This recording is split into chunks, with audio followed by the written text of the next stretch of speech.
ঝড় বৃষ্টি, শিলাবৃষ্টি, ঘূর্ণিঝড় কালবৈশাখী নিয়ে দুঃসংবাদ দিল আবহাওয়া অফিস। আগামী 24 থেকে 48 ঘন্টা অর্থাৎ 20 মার্চ শুক্রবার ও শনিবার ঈদের দিন সকাল থেকেই ঝড় বৃষ্টি, শিলাবৃষ্টি, কালবৈশাখী ঝড় আঘাত হানতে পারে দুই বাংলার একাধিক জেলার উপর দিয়ে। বিশেষ করে শিলিগুড়ি, আলিপুরদুয়ার, গোপালপাড়া, কোচবিহার, ত্রিপুরা রাজ্য সহ সেই সাথে বাংলাদেশের ময়মনসিংহ, ঢাকা, রাজশাহী, রংপুর এই প্রত্যেকটা অঞ্চলেই আগামী 48 ঘন্টায় একাধিক জেলার উপর দিয়ে বজ্রসহ ভারী বৃষ্টির সম্ভাবনা রয়েছে, এমনটাই আশঙ্কা করছে আবহাওয়াবিদরা। তাই আগামী 48 ঘন্টায় কোথায় কেমন বৃষ্টির তাণ্ডব চালাতে পারে বিস্তারিত জানিয়ে দিব। জানতে হলে পুরো ভিডিওটির সঙ্গেই থাকুন। আপনি এই মুহূর্তে আমাদের ভিডিওটি কে কোন জেলা থেকে দেখছেন কমেন্ট করে জানিয়ে দেবেন। আমাদের ইউটিউব চ্যানেলটি সাবস্ক্রাইব করে বেল আইকনটি বাজিয়ে দিয়ে পাশেই থাকুন।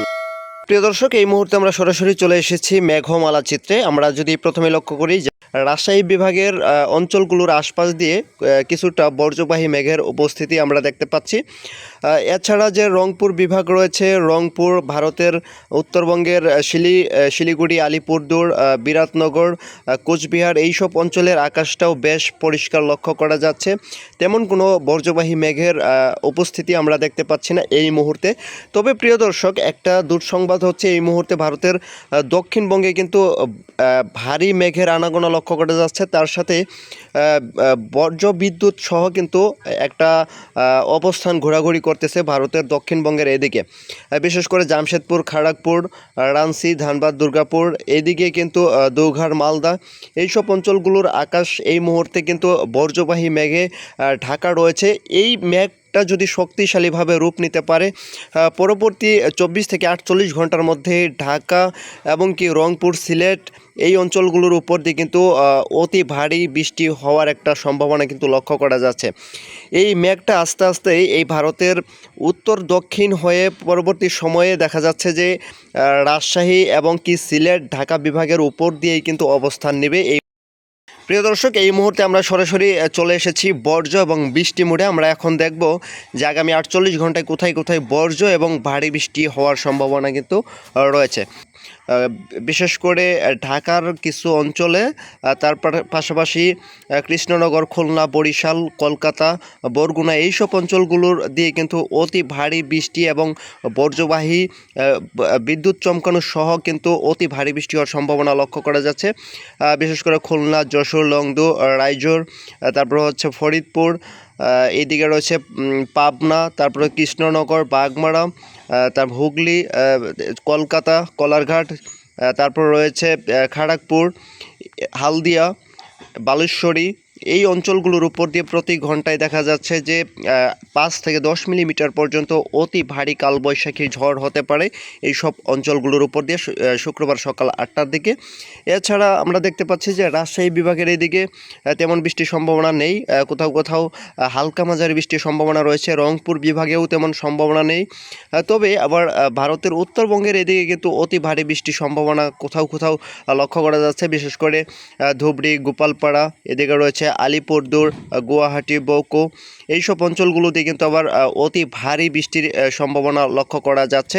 প্রিয় দর্শক, আমরা যদি একটু বেলার দিকে যাই তাহলে দেখা যাবে যে রংপুর বিভাগে দুপুর 12টার দিকে কিন্তু আবার রংপুর বিভাগের কিছু অঞ্চলে অতি ভারী বৃষ্টির সম্ভাবনা লক্ষ্য করা যাচ্ছে। বিশেষ করে রংপুর, দিনাজপুর, ঠাকুরগঞ্জ, বালুরঘাট এদিকে গাইবান্ধা, শেরপুর, বগুড়া, তারাকান্দি এবং কি সিংড়া এইসব অঞ্চলগুলো দিয়ে কিন্তু দুপুর 12টার দিকে অতি ভারী বৃষ্টির সম্ভাবনা লক্ষ্য করা যাচ্ছে।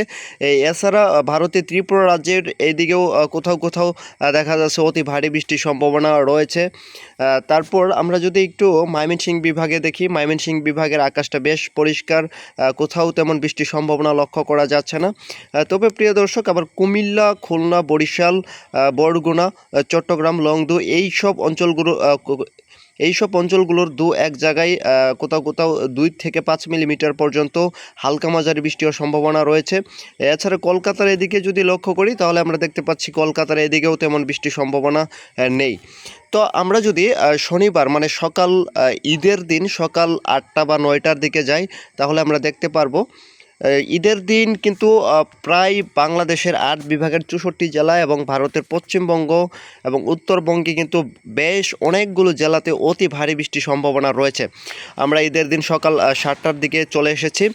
সকাল ৭টার দিকে আমরা যদি প্রথমেই ঢাকা বিভাগটা একটু কভার করে দেখি, তাহলে আমরা দেখতে পাচ্ছি যে ঢাকা, নারায়ণগঞ্জ, হোমনা, নরসিংদী, গাজীপুর, মানিকগঞ্জ, তারপরে নাগারপুর, শ্রীপুর, এদিকে টাঙ্গাইল, এইসব অঞ্চলগুলো দিয়ে কিন্তু অতি ভারী বৃষ্টি হওয়ার সম্ভাবনা রয়েছে ঈদের দিন সকাল ৭টার দিকে। এছাড়া আমরা দেখতে পাচ্ছি যে বালমারি, কারসিন্ধি, নড়াইল, তারপরে হচ্ছে গোপালগঞ্জ, আজিমগঞ্জ, খুলনা, তারপরে বাগেরঘাট, কাউখালী, জিয়ানগর, মংলা, এইসব অঞ্চলগুলোতে কিন্তু অতি ভারী বৃষ্টির সম্ভাবনা রয়েছে।